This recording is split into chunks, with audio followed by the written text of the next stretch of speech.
Hello bachchon, let's read the question. Dihydrogen forms two different compounds with oxygen.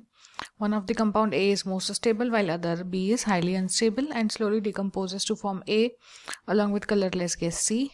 B decolorizes acidic solution of potassium permanganate whereas A does not show any reaction, and a 2.5 m solution of B has been prepared by mixing A and B and is labeled as X volume solution, and there is a vast difference in the structure of A and B. So answer the following. The value of X is A 40, B 28, C 14 and D 20. ठीक है, तो इसके लिए अगर हम की concept देखें तो इसका की कॉन्सेप्ट क्या हो जाएगा? इसका की कॉन्सेप्ट हो जाएगा रिएक्शंस ऑफ डाइहाइड्रोजन. ओके, तो यहाँ पे बोल रहा है डाइहाइड्रोजन दो कंपाउंड्स बनाता है ऑक्सीजन के साथ. ठीक है, तो कौन से दो कंपाउंड्स बनाता है? एक स्टेबल होता है, एक अनस्टेबल. तो H2 + O2. जो स्टेबल बनता है वो क्या होता है? वाटर. और जो अनस्टेबल बनता है वो क्या होता है? H2 + O2 gives hydrogen peroxide which is unstable. क्योंकि अनस्टेबल होता है तो स्लोली डिकम्पोज होकर क्या दे देगा?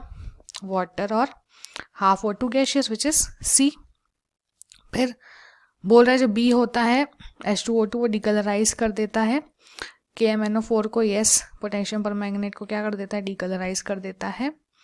ठीक है, फिर बोल रहा है अ 2.5 m सॉल्यूशन ऑफ B का 2.5 m सॉल्यूशन जो होता है वो बनता है A + B को मिक्स करने से, यानी कि H2O + H2O2 को मिक्स करने से क्या बनता है? 2.5 m सॉल्यूशन ऑफ B.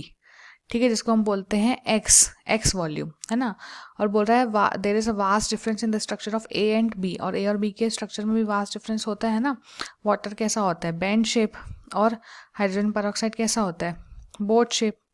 ठीक है ना. तो हमसे यहाँ पे पूछा है that the based on this answer the following. तो the value of x is, यहाँ पे हमको इसकी एक्स की वैल्यू पूछ रहे हैं, है ना. तो देखो हमको क्या दिया हुआ है? 2.5 m सॉल्यूशन ऑफ B. ठीक है, 2.5 m सॉल्यूशन ऑफ B दिया हुआ है. और हमसे क्या पूछा? Volume solution, x volume solution. ठीक है, तो हमारे पास क्या होता है फॉर्मूला? हमारे पास होगा यहाँ पे m मतलब मोलैरिटी. ठीक है, तो मोलैरिटी इज इक्वल टू हो जाता है